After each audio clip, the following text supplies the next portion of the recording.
Bonjour à tous, ravi de vous retrouver pour ce nouveau numéro du Samedi Politique. C'est le dernier avant le premier tour de l'élection présidentielle. Alors j'ai décidé de consacrer cette émission aux petites casseroles d'Emmanuel Macron qui se représentent, des petites casseroles ou des grosses marmites. C'est au choix. En attendant, vous pouvez dès à présent commenter, partager et cliquer sur le pouce en l'air juste en bas de cette émission. Allez, c'est parti.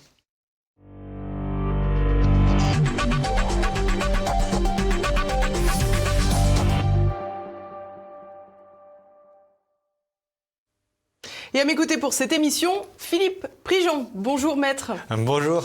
Alors vous êtes avocat, on vous connaît, vous êtes déjà venu sur TV Liberté, avocat au barreau de Paris, normalien, diplômé de l'IEP de Paris également, lauréat de la conférence du stage des avocats au Conseil d'État. Et c'est d'ailleurs pour ça que vous êtes spécialiste du Conseil d'État et des recours au Conseil d'État. Vous êtes la bête noire du Conseil d'État.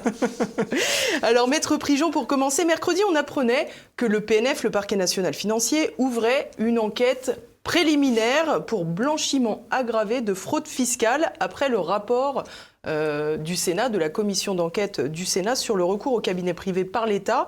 Sur le plan du calendrier, tout d'abord, maître Prigent, est-ce que vous avez des remarques à faire? C'est 3 semaines après le rapport, la publication du rapport du Sénat, et c'est 3 jours avant la fin de la campagne présidentielle. Alors, pour le calendrier, on peut penser qu'on a affaire à des bonshommes totalement léthargiques, mais en même temps, quand on voit toutes les affaires de délinquance, de meurtre, ce pauvre Jérémy Cohen qui a été poursuivi en fait indirectement, qui a été tué par des racailles, quand on voit toutes les affaires de violences sexuelles où, bon écoutez, mademoiselle, en même temps c'est d'autres codes culturels, est-ce que vraiment il vous a violé? J'avais entendu une fois la formule d'un procureur qui m'avait dit, franchement c'est compliqué de savoir ce que c'est qu'une pénétration. Ah bon d'accord.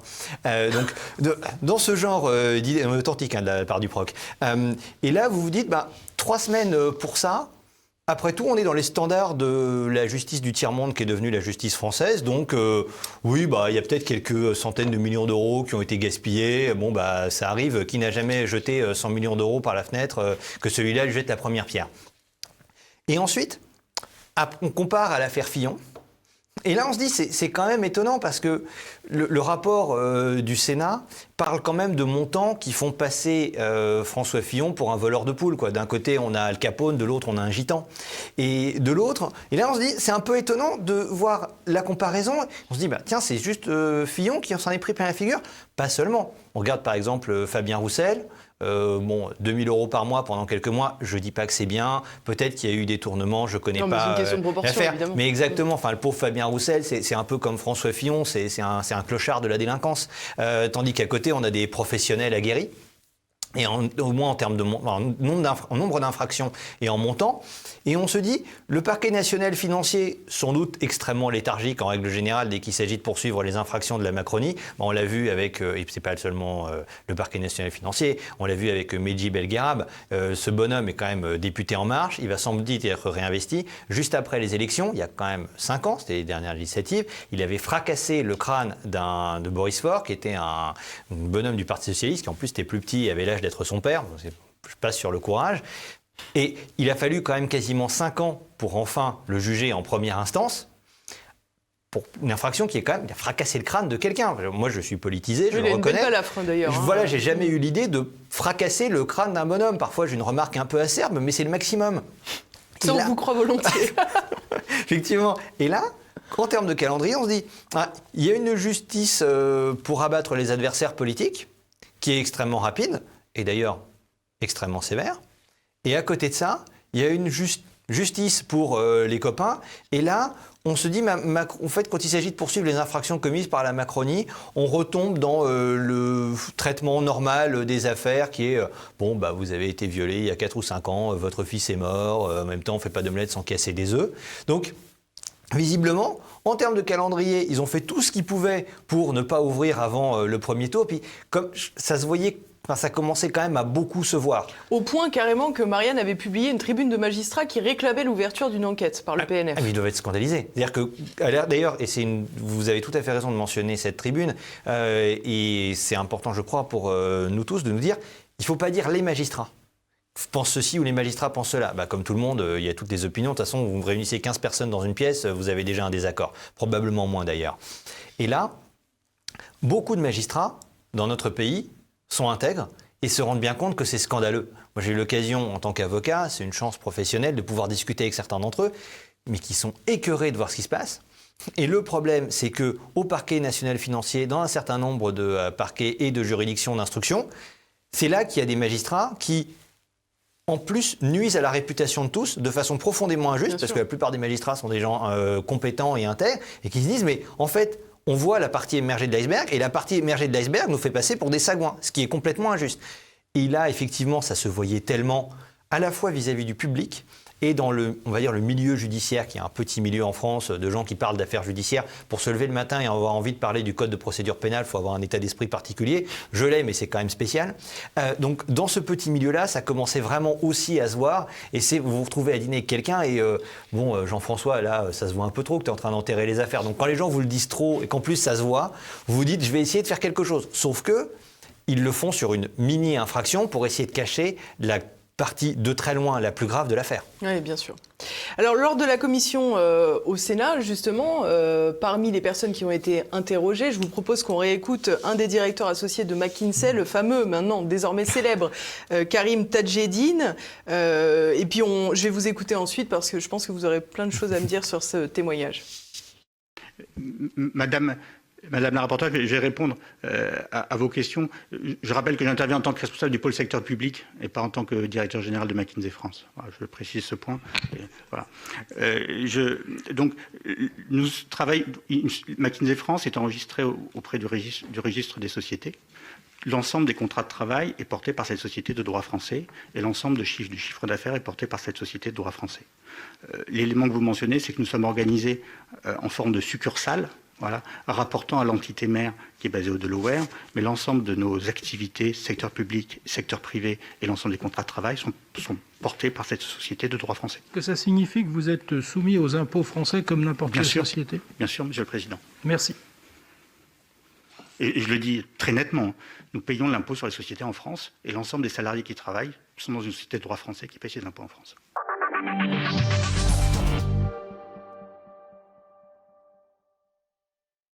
Bon, alors, première observation, heureusement que ce monsieur n'est pas en garde à vue, mais juste devant la commission d'enquête du Sénat. Ah bah, en garde à vue, je pense que vous êtes un policier, vous appelez le procureur, vous dites « Non, là, il est fini. Est-ce vous voulez qu'on continue le jeu de massacre ? Parce que là, on a de quoi le faire condamner, rien que le bafouillage, c'est terminé. Hein. En plus, c'est violemment démenti par les faits, puisqu'effectivement, il ne paie pas d'impôt sur les sociétés en France. Donc, voilà, à quel point vous voulez qu'on le charge, le bonhomme ? Parce qu'il est déjà coupable. Et là, vous avez la différence entre deux types d'avocats généraux. Vous avez l'avocat général qui dit « Bon, c'est gagné, c'est terminé, on n'a pas besoin. » Et puis, vous avez l'avocat général un peu taquin qui se dit « Non, je sais qu'il est au sol, mais finis-le quand même, ça va être plus drôle, on va pouvoir s'amuser, on va pouvoir se marrer à l'audience. » Bon, mais rien que le langage corporel du bonhomme veut dire « Je suis coupable ». Imaginez-vous, vous avez mentionné la garde à vue, mais imaginez-vous devant un jury avec un président de cour d'assises où un bonhomme réagit comme ça. Vous êtes membre du jury, on vous dit « Le mec est innocent ». Non, il n'est pas innocent. Je ne sais pas exactement tout ce qu'il a fait, va falloir fixer la peine, mais un bonhomme qui parle comme ça, c'est un coupable. Il n'y a pas d'autre façon de le dire. Il était impressionné ? Oui, c'est vrai qu'il n'a pas l'habitude de fréquenter les sphères de pouvoir. Donc effectivement, c'est vrai qu'il est un peu impressionné. C'est un peu le type qui sort de sa cambrousse, il connaît personne, il vient d'un tout petit village, il arrive à Paris, probablement d'ailleurs qu'il est arrivé à la gare, il a dit « Oh, quelle grande ville, je ne connais pas !» Plus vraisemblablement. Et c'est ça qui est révélateur. On a un bonhomme qui a l'habitude d'être dans l'ombre, de passer des contrats dans l'ombre.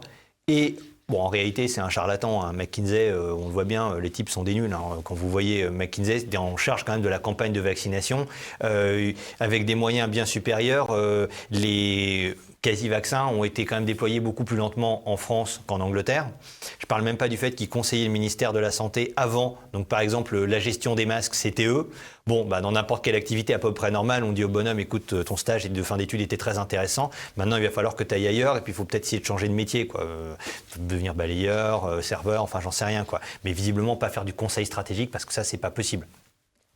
Le bonhomme est manifestement coupable et encore. Je le comprends pourquoi, mais vous n'avez pas passé le pire extrait. Parce que le pire extrait, c'est lorsqu'il est interrogé au sujet d'une mission à 96 800 € par la sénatrice communiste d'ailleurs, qui lui demande « Qu'avez-vous fait ? Nous avons réfléchi à des pistes de réflexion. » Non mais d'ailleurs concrètement, nous avons réfléchi à des pistes de réflexion avec du benchmark. Ok, concrètement, elle lui pose la question et visiblement, il n'a rien à dire. on a un bonhomme qui est manifestement une fraude dans la qualité des prestations qu'il fournit. Il n'y a qu'à voir d'ailleurs les résultats de la gestion de la crise sanitaire en France. Visiblement, il faut virer tout le monde. Enfin, je veux dire, dans n'importe quelle activité normale, si vous êtes aussi mauvais, moi je suis avocat, le client vous dit, écoutez, si vous êtes nul, je vais peut-être faire appel à quelqu'un d'autre. Ne le prenez pas personnellement, enfin un peu quand même, mais je vais faire appel à quelqu'un d'autre. Là, on a un type qui est manifestement coupable, et vous avez raison de mentionner la garde à vue, parce que entre autres infractions, parce que là, on a des bonshommes qui ont décidé de vraiment cocher le plus possible de cases, visiblement. Hein. Entre autres infractions, on a quand même le faux témoignage, parce que ce bonhomme dépose sous serment. Mais il peut ignorer que McKinsey ne paie pas d'impôts en France. C'est-à-dire que si le bonhomme est directeur du pôle public et qu'il est au comité exécutif et qu'il ne regarde pas la comptabilité, alors je suis le premier à penser que le bonhomme est une fraude et un charlatan, ça j'en suis entièrement d'accord. Il n'est peut-être, je dis bien peut-être pas nul, au point de ne pas regarder la comptabilité de sa propre entreprise. Parce que vous êtes dans un comité exécutif, vous regardez la comptabilité. N'importe quel indépendant, je le sais, j'en suis, n'importe quel indépendant se regarde tous les matins et regarde sa compta.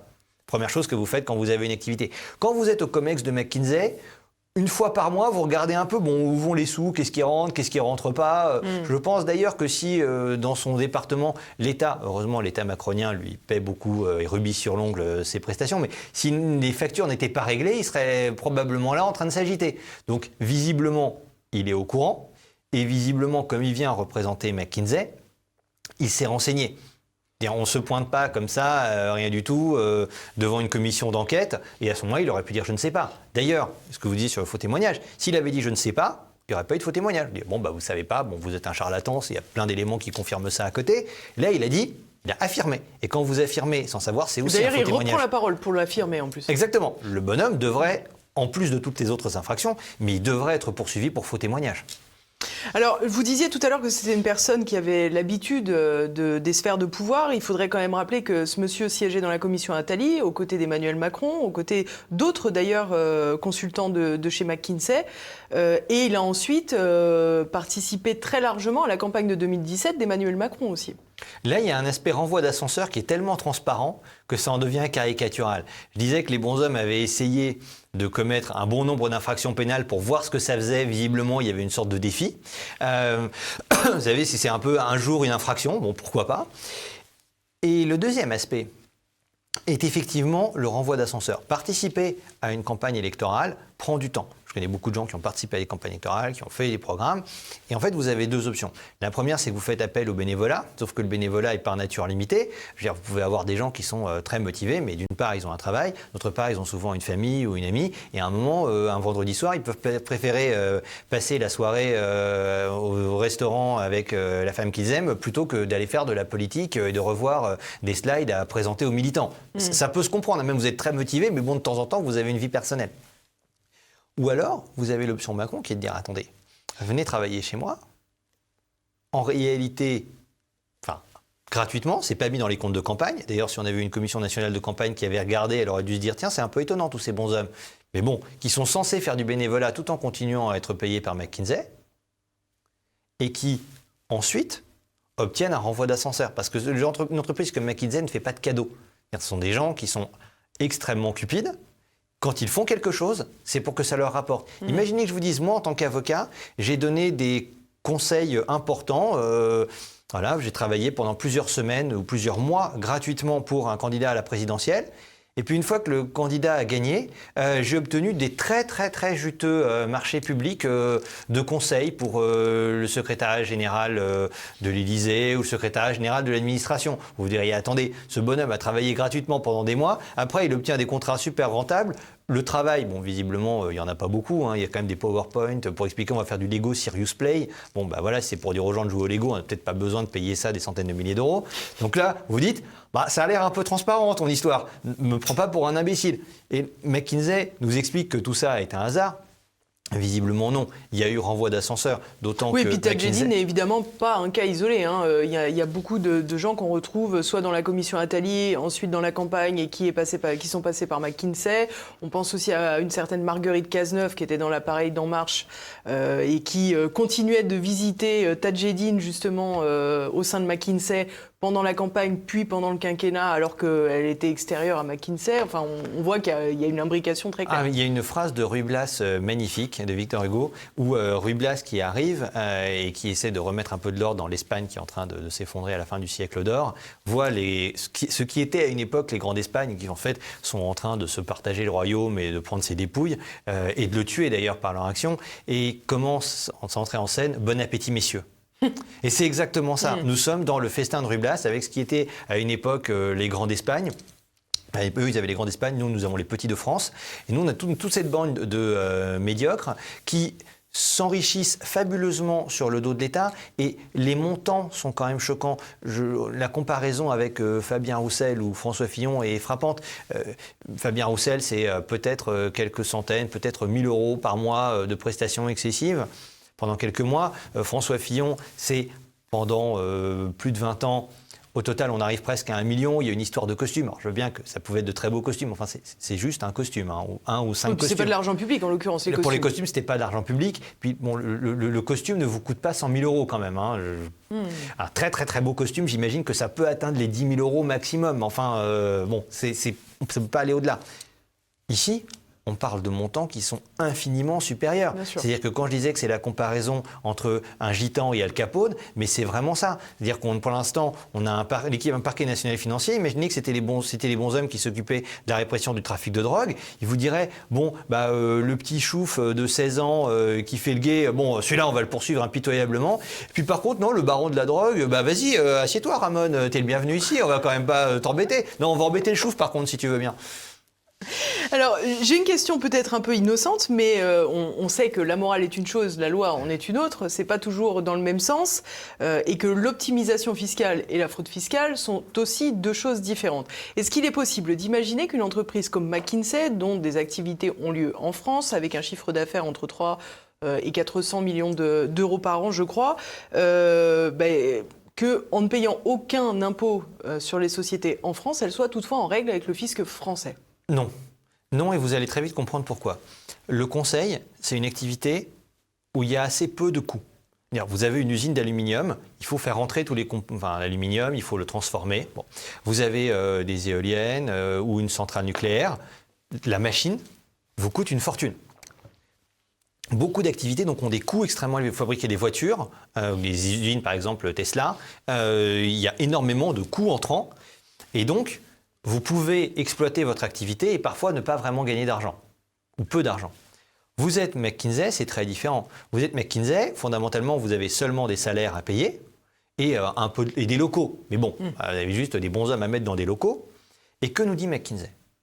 McKinsey nous explique, et accessoirement, je ne serais pas étonné que bon nombre d'autres cabinets de soi-disant conseils, lire charlatans, soient dans le même cas, mais McKinsey nous dit, nous réalisons des prestations à très forte valeur ajoutée. C'est ce qu'ils nous disent. Ils nous disent nos conseils sont excellents, oui, ça coûte très cher, mais on est des stars, on est très bons, notre aide est extrêmement précieuse dans les marchés les plus juteux. Ah bon, d'accord.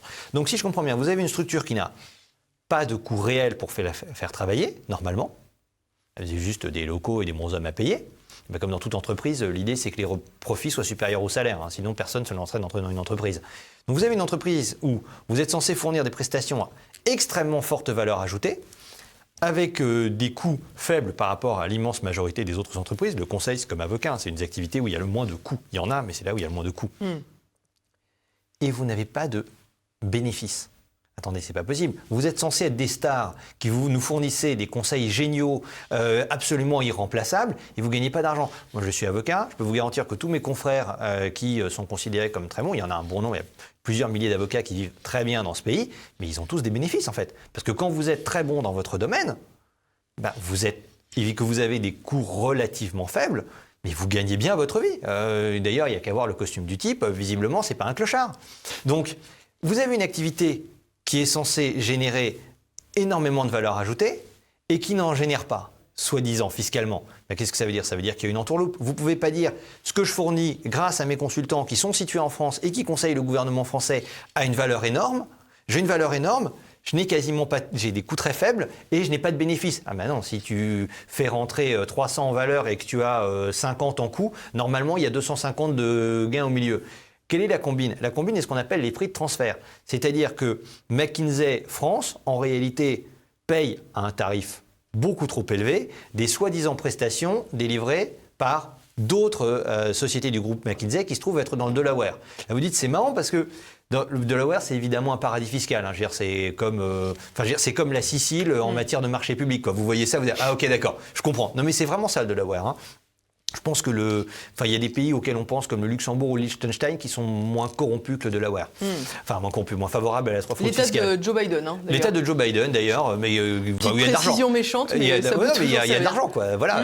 Et là-dessus, vous dites, mais attendez, vous êtes censé économiquement générer énormément de valeur ajoutée en France grâce à vos consultants qui sont des génies. Donc si vous générez énormément de valeur ajoutée, il devrait y avoir du gras qui reste derrière. Encore une fois, je donne l'exemple des cabinets d'avocats. Il y a beaucoup de cabinets d'avocats qui ont une dimension internationale, qui font appel parfois à des prestataires extérieurs. Moi, en ce moment, j'ai un dossier où j'ai besoin de faire appel à des avocats africains pour avoir des conseils. Très bien. Donc, je reçois des conseils d'avocats africains, mais il y a quand même de la marge. Oui. Et là, on est en train de nous dire, n'importe quel avocat individuel, n'importe quel avocat individuel, même qui ne roule pas sur l'or, arrive à générer plus de bénéfices avec son activité que McKinsey. C'est quand même étonnant. Vous avez le bonhomme qui s'occupe qui fait parfois un peu d'aide juridictionnelle, qui s'occupe des petits divorces et des petits délinquants. Ça existe. Petit droit de la famille. Celui-là arrive à générer plus de bénéfices, même en pourcentage, que McKinsey, le cabinet des stars, qui est censé donner des conseils géniaux justifiant de payer, on a réfléchi sur des pistes de réflexion, 496 800 €. Visiblement, il y a eu une fraude fiscale. Et là-dessus, évidemment, la fraude fiscale est une infraction, hein, je suis le premier à le reconnaître, et le blanchiment fiscal est une infraction, mais la fraude fiscale n'est que la partie émergée de l'iceberg. Il y a d'autres infractions à côté qui sont encore plus graves. Il faut sanctionner la fraude fiscale, mais il faut aussi et surtout sanctionner le reste. Comment l'État français peut-il faire appel à une société qui, de fait, ne paye pas ses impôts en France alors qu'elle le devrait et alors qu'elle sait qu'elle ne paye pas d'impôts en France? Puisque visiblement, c'est la sénatrice Assassi qui a découvert sans grande difficulté qu'il n'y avait pas d'impôt sur les sociétés versées. En interrogeant Bercy, pardon. Quand j'étais enfant, j'avais posé une question analogue comme ça à mon père, et il m'avait répondu avec beaucoup de sagesse, il n'y a pas plus aveugle que celui qui ne veut pas voir. Et ça répond à tout. Effectivement, vous êtes en train d'octroyer un marché public. Normalement, il y a une vérification. Une vérification de êtes-vous en règle fiscalement? Ça me paraît être une base. À mon sens, ça je sais que ce n'est pas la règle de droit positif, mais ça devrait être pris en compte dans les appels d'offres. Ça pourrait être pris en compte, ça devrait l'être selon moi. On devrait même considérer qu'une société comme McKinsey, qui a été aussi souvent condamnée pénalement, alors certes à l'étranger, mais quand vous appartenez à une entreprise qui est pénalement condamnée à nombreuses reprises, on ne va pas faire appel à vous comme conseiller. Encore une fois, est-ce qu'on ferait appel à Al Capone dans la lutte contre la prohibition? Je pense que ce n'est pas possible. Au bout d'un moment, il faut arrêter de se moquer du monde. Donc là, ou à Émile Louis dans la lutte contre la pédophilie, non, on ne peut pas. Et là, cette société aurait dû être en règle fiscalement et ça aurait dû être vérifié. Le fait que ça ne soit pas vérifié veut dire qu'en réalité, tout le monde savait, à Bercy. Les bonshommes qui ont organisé les appels d'offres, soit sont complètement incompétents. C'est peut-être vrai de certains d'entre eux. Par exemple, pour un bonhomme comme Bruno Le Maire, l'hypothèse de la bêtise ne doit pas être écartée. Il y en a où on sait qu'ils sont malhonnêtes. Bruno Le Maire, on peut vraiment se demander s'il n'est pas complètement nul. Il y a quand même beaucoup d'éléments qui permettent d'aller dans cette direction. Donc sur lui, je ne sais pas si c'est pénal ou qu'il est incompétence. Il faudrait clairement le mettre en garde à vue, mais je ne connais pas la réponse à la question. Évidemment, il y aurait dû y avoir fiscalement une vérification. La vérification n'a pas eu lieu. Et d'ailleurs, on peut se demander si l'attestation, parce qu'il y en a généralement une, mais la pseudo-vérification interne disant que McKinsey était en règle ne devrait pas être pénalement qualifiée de concussion. Parce que permettre à quelqu'un de participer à un marché... C'est ce que nous expliquait Régis de Castelnau il y a quelques semaines. C'est une hypothèse sérieuse. Et d'ailleurs, c'est très révélateur. Si j'étais l'État... Qu'est-ce que je ferais? Enfin, les ministres macroniens, actuellement, qu'est-ce que je ferais? Je rendrais publiques les procédures d'appel d'offres et je les rendrais publiques en se disant, comme ça, tout le monde va voir que ça a été fait de façon régulière. Et c'est une défense parfaite. C'est moi, vous me dites, regardez, hop, je vous montre mon téléphone portable, vous me dites, vous me dites qu'il y a ça sur mon téléphone portable. Voilà. Et un bonhomme que je connaissais, il avait une amie qui était très jalouse, qui lui disait, et puis tu as des maîtresses, et voilà, et puis tu échanges des messages. Il lui a donné son code, il lui a dit, regarde. Après, ça a rassuré la fille. Mais quand vous êtes sûr de vous, Là, c'est d'argent public. On ne demande pas de. Quand on demande des appels publics, c'est pas quelque chose d'intime, votre vie personnelle et vos échanges par votre portable. Tout aurait dû être rendu public afin d'effacer les soupçons. Avoir conservé ces documents cachés, en fait, est un aveu. Alors, vous évoquiez tout à l'heure le côté moral, justement, des décisions dans la question des appels d'offres publics. J'aimerais qu'on regarde justement un petit passage de la dernière vidéo de Didier Raoult qui évoque justement les scandales qui touchent de près ou de loin McKinsey. L'article, là, vous voyez, qui regarde simplement sur 10 ans les 100 compagnies qui ont été le plus pénalisées aux États-Unis. C'est-à-dire ceux qui ont été pris la main dans le sac. Et donc, on les a pénalisés. Et sur 19, il y a 6 compagnies pharmaceutiques. Il y a quand même un véritable problème. Et parmi tout cela, vous voyez, si vous continuez à aller un peu plus loin, vous trouvez, vous voyez, le numéro 18, c'est Purdue Pharma. Purdue Pharma, c'est très important. Je vais vous montrer pourquoi c'est très important.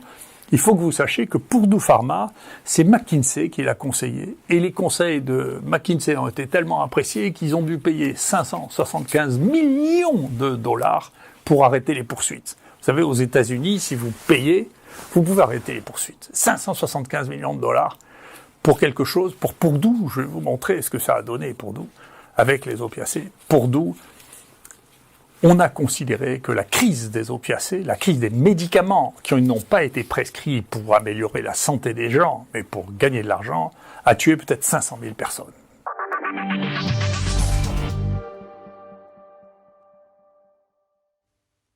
Donc pour repréciser ce que vient d'expliquer le professeur Raoult, Purdue Pharma, qui était donc une entreprise pharmaceutique qui vendait des opioïdes, l'oxycotin notamment, avait fait appel à McKinsey pour réussir à booster ses ventes, comme on dit. Et McKinsey était à l'origine d'une idée particulièrement lumineuse qui consistait à faire des rabais de prix aux médicaments quand ils les vendaient aux pharmaciens lorsque un patient était décédé après une overdose d'oxycotin précisément. Donc c'était une idée originale qui a très bien fonctionné puisque beaucoup d'Américains ont donc profité de l'oxycotin et donc a priori ça a fait entre 400 et 500 000 morts. Ah, c'est effectivement scandaleux. Il y a une histoire, je ne peux pas donner les noms parce que c'est couvert par le secret professionnel, mais il y a plusieurs années, j'ai travaillé dans un cabinet où le client avait fait appel aussi à McKinsey et j'avais été effaré de voir le point auquel McKinsey était malhonnête. Nous étions des avocats d'affaires. On n'était pas des enfants de cœur. Non mais vraiment, on a des défauts, mais ils nous choquaient.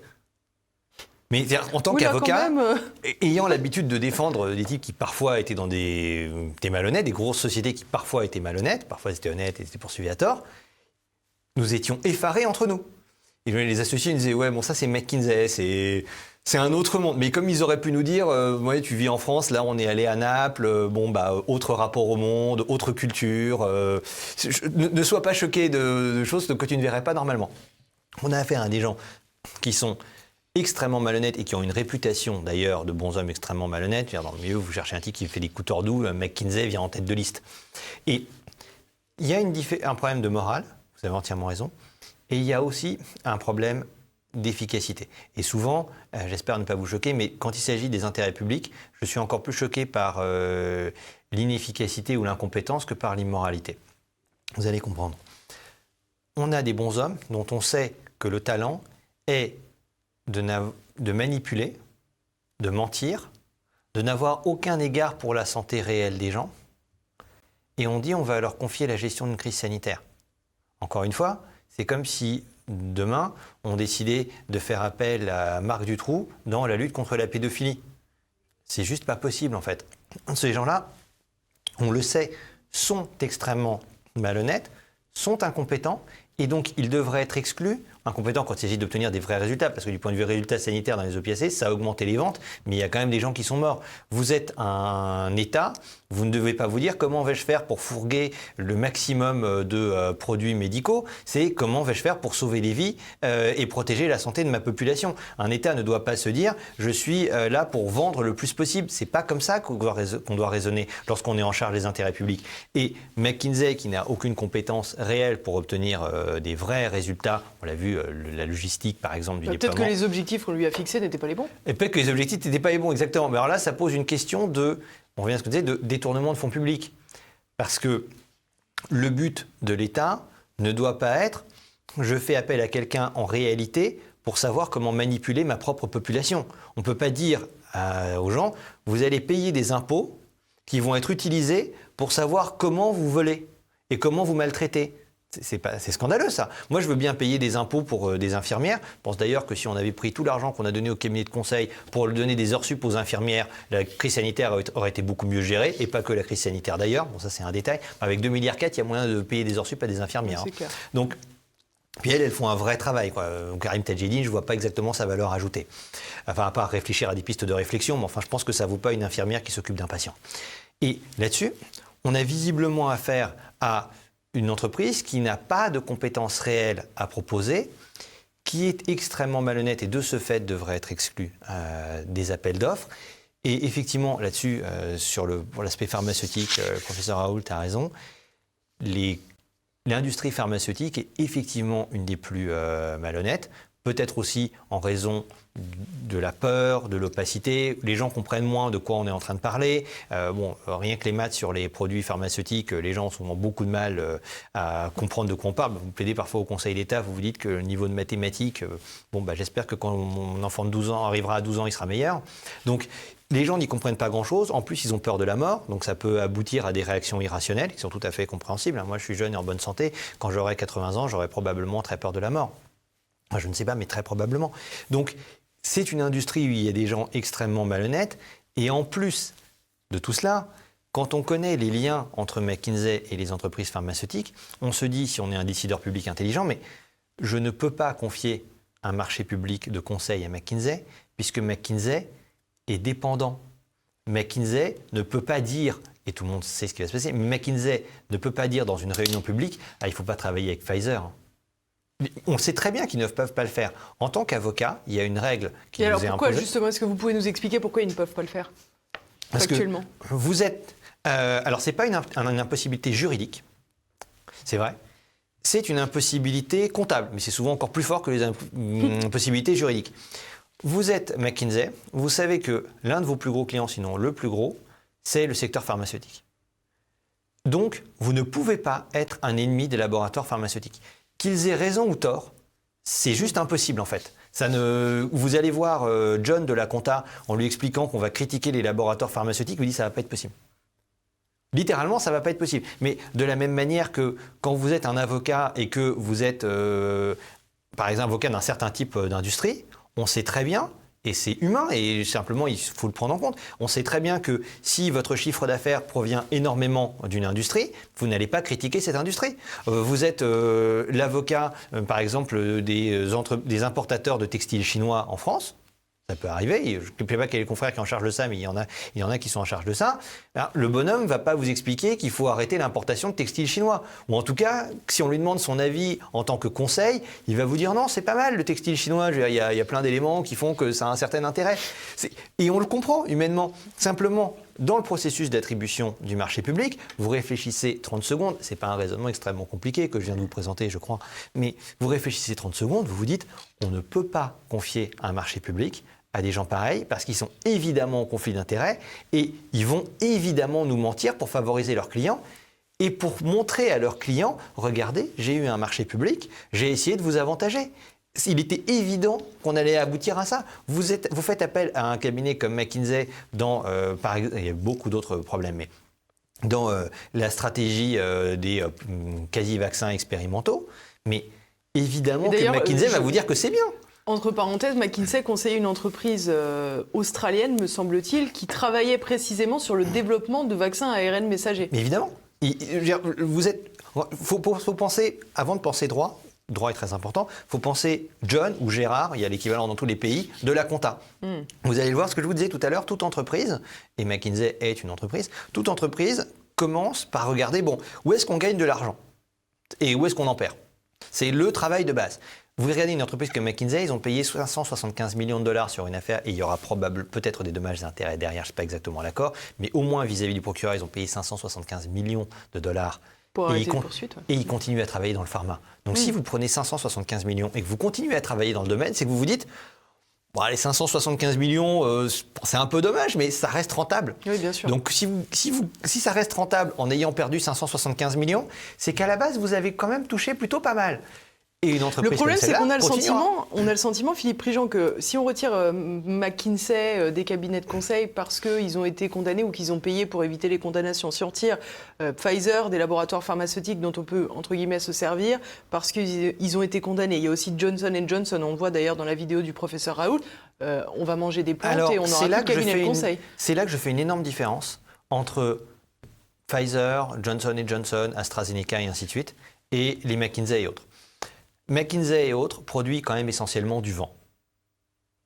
Ça se voit d'ailleurs. 496 800 € pour réfléchir à des pistes de réflexion sur le benchmarking du métier d'enseignant. Il y a un écrit, non, mais on a réfléchi à des pistes de réflexion. Ça, c'est du vent. Je suis vraiment les Lego Serious Play.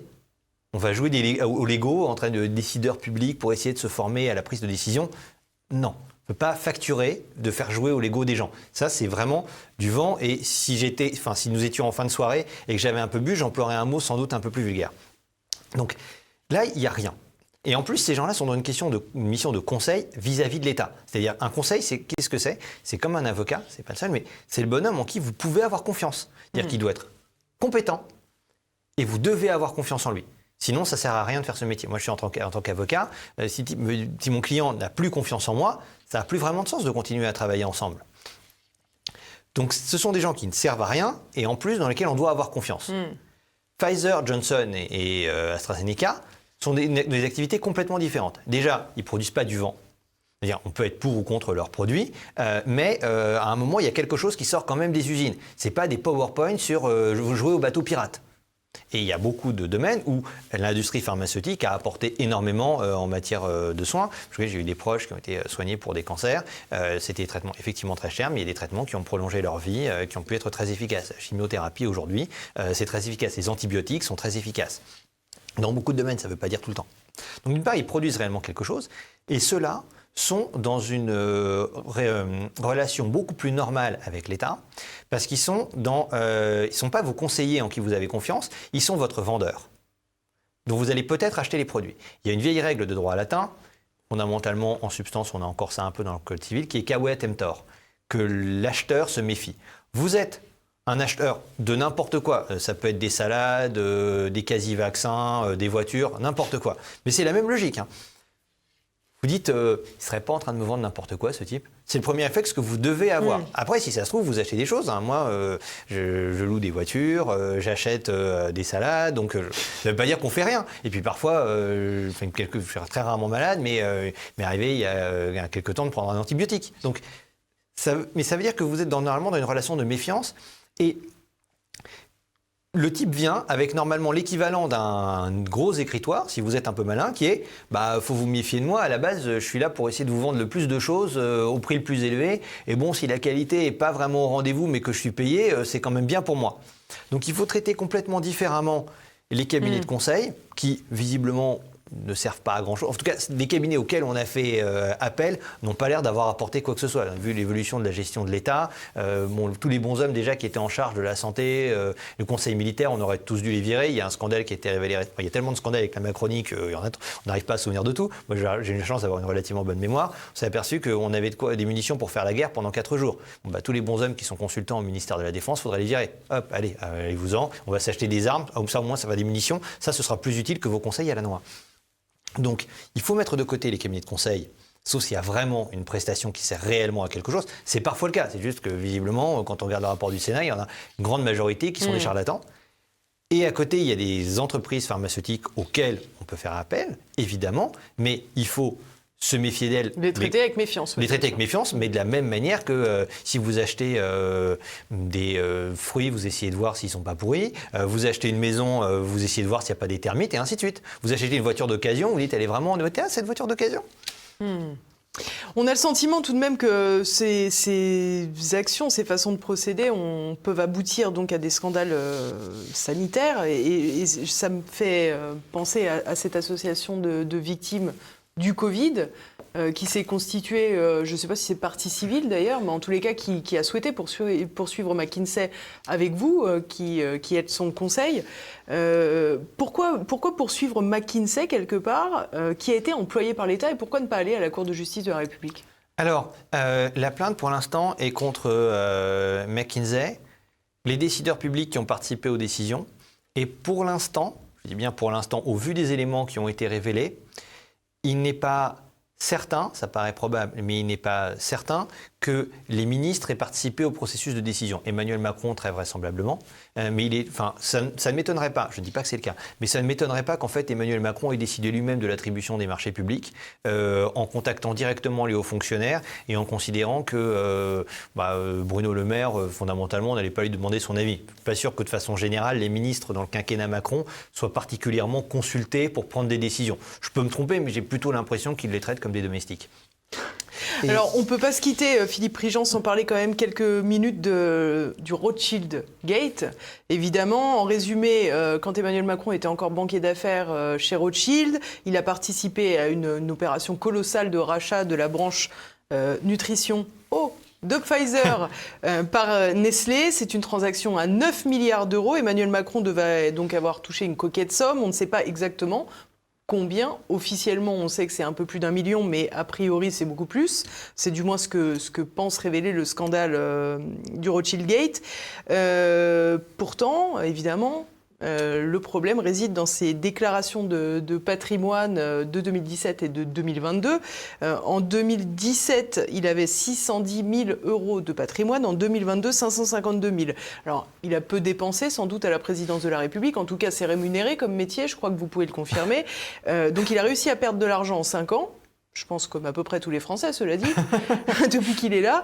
Mais on se surprend de voir qu'il lui reste aussi peu sur son compte en banque pour quelqu'un qui est un banquier d'affaires et qui devrait au minimum être censé être capable de placer son argent. Alors, il y a 2 explications. La première, c'est que c'est vraiment un panier percé qui ne sait absolument pas gérer son argent. Auquel cas, faut probablement faire appel à quelqu'un d'autre pour gérer le nôtre, parce que quelqu'un qui me dit « je suis vraiment nul pour gérer mon argent, j'ai pas envie de lui confier le mien », ça me paraît être une base. La deuxième hypothèse qui paraît beaucoup plus vraisemblable, mais j'exclus pas 100% l'hypothèse qu'il soit complètement nul pour gérer les sous quand même, parce que la gestion des 5 dernières années et les 5 ans avant où il était avec Hollande, il n'a pas vraiment brillé du point de vue financier et budgétaire. Mais bon, s'il n'est pas complètement nul en matière de gestion de patrimoine, et vraiment complètement nul, ça veut dire qu'il y a eu un montant beaucoup plus élevé qui lui a été versé et qu'il en a caché une partie. J'espère ne pas choquer nos auditeurs, mais dans les gros procès et dans les très gros procès et les grosses opérations de fusion et d'acquisition, c'est essentiellement d'acquisition, le raisonnement du Conseil est le suivant, et d'ailleurs humainement je comprends pourquoi ils l'ont, et moi je raisonne dans une certaine mesure de la même manière, qui est de se dire, il y a un enjeu à temps, vous faites appel à moi parce que vous trouvez que je suis vraiment très bon et il faut vraiment que ça marche. Et la contrepartie, c'est qu'il y a quelques pourcents du montant du litige ou du montant de l'opération qui sont pour moi. C'est la règle du jeu dans le mécanisme. L'idée étant, si tu arrives à gagner 9 milliards en vendant quelque chose, faut quand même qu'il y ait quelques dizaines de millions pour nous, parce que sinon, c'est pas cool. Bon, en tout cas, il faut qu'il y ait minimum 10 millions, sinon c'est vraiment inacceptable, tu te moques de nous. L'idée est plutôt de vraiment prendre plus. Les taux à, par exemple, 3% du montant de la chose vendue sont assez fréquents pour une banque d'affaires. Donc, ça peut varier, mais c'est l'ordre d'idée. Rothschild a évidemment gagné beaucoup plus que quelques millions en vendant une entreprise qui vaut 9 milliards. Et c'est d'ailleurs justifié. Si vous arrivez à trouver quelqu'un et lui dire, un peu comme un agent immobilier, vraiment votre agent immobilier c'est la même chose. Votre agent immobilier, il ne va pas vous demander un 10 millième du montant de la vente. Vous essayez d'aller vendre une maison, vous allez vous apercevoir que le type vous dit, non, si je génère autant de valeur ajoutée pour vous, c'est normal qu'il y en ait pour moi. Un petit peu. Pas énormément, mais quand même. Quelques pourcents. Et là, c'est la même chose. Visiblement, Rothschild a pris beaucoup. Et normalement, dans ce genre d'opération, tout le monde fait ça parce que c'est le marché, l'associé qui est en charge de l'opération obtient un montant significatif de ce qu'il arrive à facturer. Parce que c'est lui qui a fait avaler la facture au client. Et donc, il y a un côté, c'est toi qui as fait rentrer tout cet argent. Même logique, il y en a une bonne partie pour toi. Ça paraît sensé dans une activité économique. Agent immobilier, c'est la même chose. Celui qui vend le plus de maisons touche le plus d'argent dans les associés de l'agence immobilière. Et là, Emmanuel Macron n'aurait quasiment rien obtenu. C'est pas crédible. C'est pas crédible parce que personne ne fait ça dans le marché et qu'il le sait parfaitement. Je veux dire, vous êtes associé gérant chez Rothschild, vous êtes avec tous les autres associés. Le principe du quand l'argent rentre, c'est celui qui a obtenu la grosse affaire qui en prend une grosse partie, vous le voyez très bien parce que vous voyez les comptes. Et vous voyez que les autres associés, les vieux qui sont là, quand eux font rentrer, eux disent « Ah ben on a vendu un machin à 9 milliards, ah ben je crois qu'il va y avoir un petit pourcent pour moi, tiens. » Ou peut-être pas 1%, mais en tout cas il va y avoir quelques millions pour moi. Ça me paraît être un minimum. Et donc comme vous voyez que tous les autres font ça, si vous êtes un peu malin, vous décidez de faire comme eux. Mais Macron n'est pas complètement bête. Là-dessus, très vraisemblablement, ça veut dire qu'il a une rémunération, ça veut dire qu'il l'a dissimulé. Et quand je vous disais, on est passé des gitans à Al Capone, Cahuzac est tombé pour beaucoup moins que ça. Bien sûr. Cahuzac, là encore, c'est un gitan. Et là qu'on s'aperçoit d'ailleurs que des bons hommes comme Fillon, Cahuzac, l'ancien monde, entre guillemets, ils n'étaient pas forcément honnêtes. C'est pas les plus madrés finalement. Mais exactement. En fait, il y avait des bons. C'est une question de combien vous prenez. C'est-à-dire que vous avez le bonhomme qui met une phalange dans le pot de confiture et vous avez le bonhomme qui met jusqu'au coude dans le pot de confiture. Et là, visiblement, avec le nouveau monde, on a des gens qui ont décidé qu'ils allaient prendre beaucoup plus que leurs prédécesseurs, qui étaient quand même juste des gagnes petits. Alors, petite question bête, mais on a vu justement dans l'explication de ce Rothschild Gate, notamment par le média Off Investigation, qu'il y avait des accords entre Bercy, d'abord avec Pigasse, puis ensuite avec Rothschild, et que finalement c'était toléré par le fisc français, qu'une partie des associés de ces grosses banques d'affaires, comme il s'agissait d'énormes montants, puissent transférer dans des endroits à la fiscalité arrangeante, j'allais dire, via des trusts, pour qu'ensuite les associés récupèrent leur argent sans avoir vu tout cela fondre comme neige au soleil. Est-ce que, et c'est là qu'on fait le lien avec la question de McKinsey, est-ce que, quelque part, il pourrait y avoir le même type d'accord avec une entreprise comme McKinsey, ce qui justifierait qu'il n'ait pas payé d'impôts? McKinsey, c'est tout à fait possible. J'imagine bien McKinsey avoir juste truandé avec les prix de transfert, parce que c'est une façon simple de faire, mais ils ont peut-être effectivement obtenu un rescrit, on appelle ça un rescrit, d'accord, de la part de l'administration fiscale. Et c'est d'ailleurs la raison pour laquelle il aurait fallu rendre tout public, parce qu'on aurait pu répondre à cette question-là. Mais là, on peut se dire, effectivement, il y a collusion. Et la collusion est d'autant plus choquante que ça aboutit au résultat. Vous êtes une PME. Vous payez vos impôts complètement. Vous êtes un entrepreneur individuel, vous payez vos impôts complètement. Moi, comme il pleuvait, je suis venu ici en taxi. Mon taxi paie 50% d'impôts. Et par contre, on a abouti à dire, non mais quand vous êtes un taxi, vous devez payer 50% d'impôts ou un entrepreneur. Par contre, quand vous êtes associé gérant chez Rothschild, non, on va vous faire payer plutôt du 5%. Ce serait quand même un peu choquant de vous demander de payer complètement vos impôts. Le smicard va payer plus que vous. C'est lui qui va payer en pourcentage un montant plus élevé de vos impôts. Ça, c'est scandaleux. Et la formule ne vient même pas de moi. Elle vient de la part d'un des investisseurs les plus célèbres qui s'appelle Warren Buffett, qui est encore de ce monde. C'est pas un ennemi du capitalisme, Warren Buffett. Il vous dit, mais effectivement, il n'est pas normal que des gens qui soient beaucoup plus aisés obtiennent des taux d'imposition beaucoup plus faibles que des gens plus pauvres. On me dirait c'est 30% pour tout le monde. Je suis plutôt favorable à la progressivité de l'impôt, mais on me dirait c'est 30% pour tout le monde. Je dirais je comprends. Mais là, c'est 50% à un certain niveau, mais quand vous devenez vraiment riche, et surtout, c'est ça qui est un peu jouant, quand vous êtes vraiment bien copain avec les bons hommes qui sont à Bercy, là, vous n'obtenez pas beaucoup. Parce que qui donne les rescrits fiscaux à Bercy? Largement les inspecteurs des finances et les X-Min, pas seulement, mais fondamentalement, c'est le même groupe. Ces gens qui ont quasiment tous soutenu Emmanuel Macron. Et à côté de ça, il y a des exceptions, heureusement, qui honorent leur corps, mais il y en a beaucoup qui ont voté Macron. Et on va donner quand même un petit cadeau aux copains. De la part ceux qui ont donné les rescrits, on peut quand même s'interroger fortement sur l'existence d'un délit de concussion. En plus, Macron était inspecteur des finances, non? Bien sûr qu'il était inspecteur des finances, comme Pigasse, comme d'autres. À un moment, vous avez quelqu'un qui donne des remises fiscales, mais ce n'est pas son argent. Vous faites une remise avec votre argent. Vous avez envie de surpayer un restaurant, on vous a fait payer la sole 30 €, vous avez envie de payer la sole 300 €. Ce que vous voulez avec votre argent. Mais quand vous gérez l'argent des autres, et en l'occurrence, encore plus que l'argent de tous, et que vous faites des cadeaux, il faut sérieusement s'interroger sur « Attendez, il y a un délit, 410-2 dans le code pénal, accorder des exonérations indues, c'est une infraction pénale. D'une part, vous pouvez aller en prison avec des amendes. D'autre part, on peut vous demander de rembourser les sous.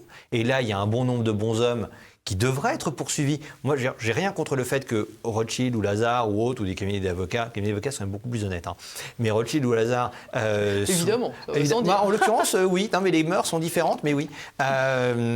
les Rothschild ou Lazare gagnent énormément d'argent ou d'autres banques d'affaires, je trouve ça tout à fait normal et justifié. Ce sont des gens qui ont une énorme valeur ajoutée pour leurs clients. Ça, c'est injustifiable. Il y a des gens extrêmement forts, des Nomura, ils sont super bons, très bien.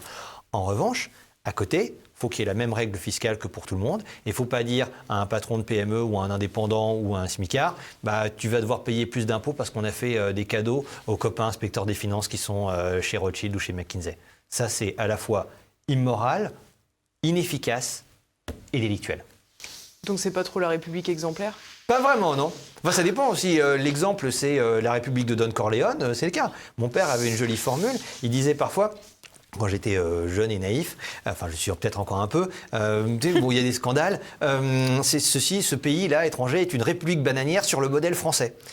Et visiblement, nous sommes dans une large mesure une république bananière. Moi, je suis très intéressé par, on va voir les votes qu'il y aura pendant la présidentielle et après aux législatives, mais savoir à quel point les Français peuvent considérer qu'on doit quand même vivre dans un État à peu près, quelque chose qui a l'air d'un peu près propre, où on accepte la corruption.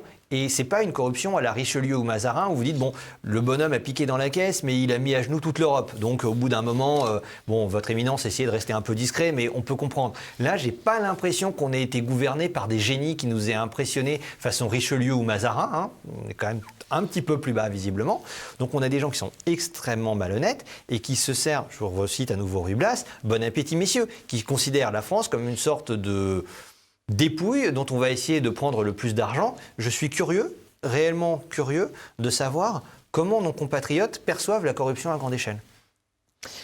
Eh ben, c'est la question à laquelle on répondra peut-être la semaine prochaine. Merci beaucoup, maître Philippe Prigent. On est arrivé à la fin de cette émission. J'espère qu'elle vous a plu. J'espère d'ailleurs que vous allez commenter et cliquer sur le pouce en l'air pour améliorer son référencement. N'hésitez pas non plus à la partager. Je vous souhaite une bonne fin de semaine. N'oubliez pas, si vous allez voter, votez éclairé. À la semaine prochaine.